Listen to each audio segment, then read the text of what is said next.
السلام علیکم میرے پیارے بہنوں اور بھائیوں، خدا کرے کہ ہمارے علوم و معارف اس نہر کے مانند کہ جو دریا سے متصل ہوتی ہے، ایک طرح کا اربات و اتصال منبع و سرچشمے سے رکھتے ہوں، چاہے وہ ایک باریک دھاگے ہی جیسا ارتباط کیوں نہ ہو، ورنہ پانی سے بھرا ہوا ایک حوض بھی سر چشمے سے اتصال کے بغیر فائدے دوام اور تازگی سے خالی ہوتا ہے۔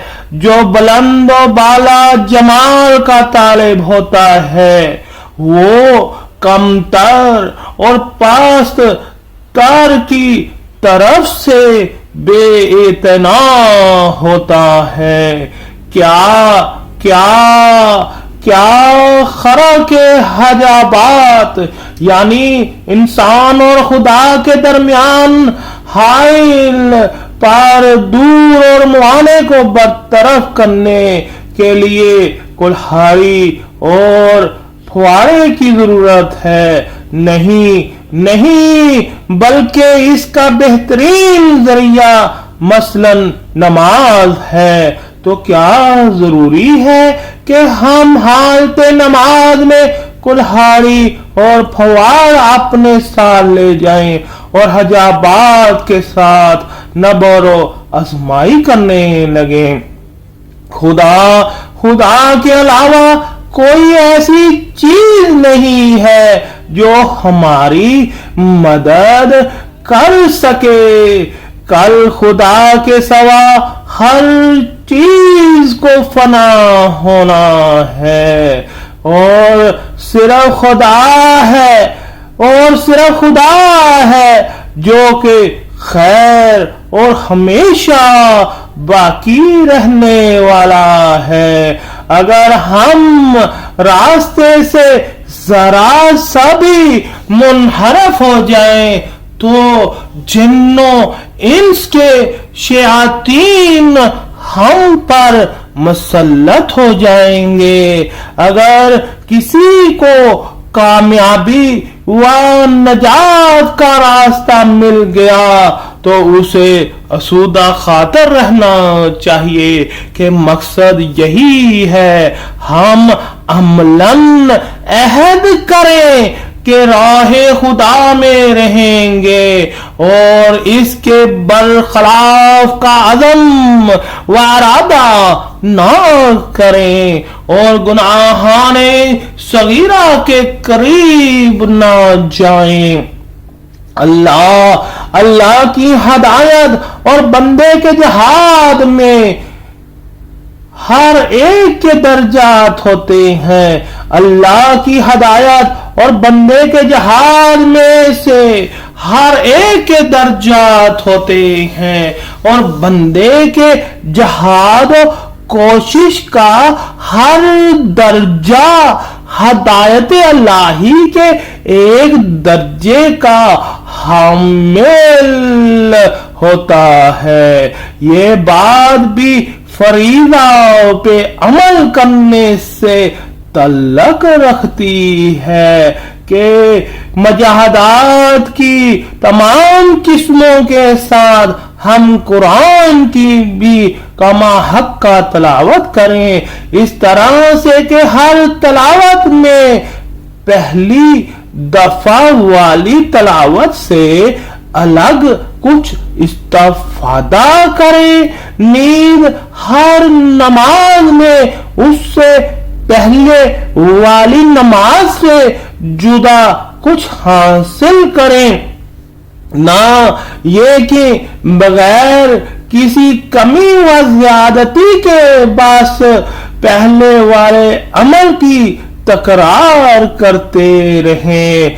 واقعاً دینی اور دنیاوی امور میں عقل و شعور، ہوشیاری اور چالاکی، خدا پسند چیز ہے، اور یہی فہم و شعور انسان کو دنیا کی ہلاکتوں اور آخرت کے عذاب سے نجات دلاتا ہے۔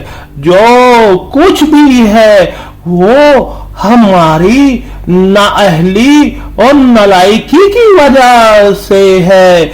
جب تک کہ ہم خراب نہ ہو جائیں، جو کچھ اوپر سے ہم پر نازل ہوتا ہے وہ خراب نہیں ہوتا، بلکہ ہم ایسا کام کرتے ہیں کہ بارش رحمت ہمارے لیے مصیبت اور عذاب بن جاتی ہے۔ بعض اوقات بعض انسانوں سے ایسے بڑے سخت اور دشوار کام انجام پا جاتے ہیں کہ جن کے انجام دینے سے دوسرے عاجز ہوتے ہیں، لیکن ایسے لوگوں سے اپنی نوع کے افراد کو کوئی اہم فائدہ نہیں پہنچتا۔ ایسا شخص بہت کم ملے گا جس کی زندگی اس کے حسب منشا ہو۔ دنیا کا ہر عیش و نوش سینکڑوں تلخیوں اور ناگواری لیے ہوئے ہوتا ہے۔ اگر کسی نے دنیا کو اسی طرح پہچانا اور قبول کر لیا تو بیوی، پڑوسی وغیرہ کی ناگوار خاطر اور غلط باتوں سے بہت کم رنجیدہ ہوگا، کیونکہ وہ دنیا سے اس سے زیادہ توقع نہیں رکھے گا کہ دنیا بلا خانہ ہے۔ بشر کا اختلاف علم و جہل کے اعتبار سے ہوتا ہے، اور انسانوں کی قدر و قیمت بھی علم سے ہوتی ہے، نہ کہ مال سے۔ گویا ہماری پسماندگی کی وجہ ترک مستحبات ہے۔ سابق علماء اس کے پابند ہوا کرتے تھے، جیسے زیارات، دعا، تلاوت قرآن، اول وقت کی نماز وغیرہ، اور ترک مکروہات کرتے تھے، جیسے طلوع فجر اور طلوع آفتاب کے بیچ میں سونا وغیرہ۔ آج کا کام کل پہ ٹالنا ضر ہے، کیونکہ ہر کل کا اپنا کام ہوتا ہے۔ آج کا دن گزر گیا تو وہ ہاتھ سے نکل گیا، اس کا تدارک ہی نہیں ہو سکتا۔ توفیق کا سرمایہ سے، مالداری و نداری سے اور خواب و بیداری سے کوئی ربط نہیں ہے۔ بسا اوقات انسان کے پاس سرمایہ ہوتا ہے لیکن اسے کار خیر کی توفیق نہیں ہوتی، اور کبھی انسان کم آمدنی والا ہوتا ہے لیکن پر خیر و برکت ہوتا ہے۔ اگر کوئی شخص ہدایت اور معرفت خدا کا طالب ہو اور اس کی طلب میں سنجیدگی اور خلوص ہو تو اللہ کے اذن سے دور و دیوار اس کی ہدایت کرنے لگ جاتے ہیں۔ یا اللہ، یا اللہ، یا اللہ، بحق محمد مصطفیٰ صلی اللہ علیہ وآلہ وسلم۔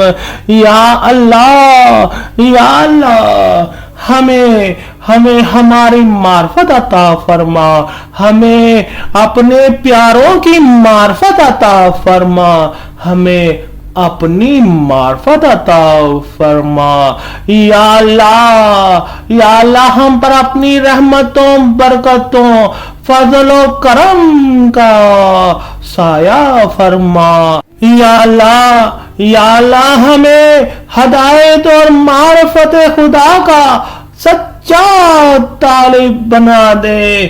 یا اللہ ہم پر رحمت فرما, ہم پر اور زیادہ رحمت عطا فرما.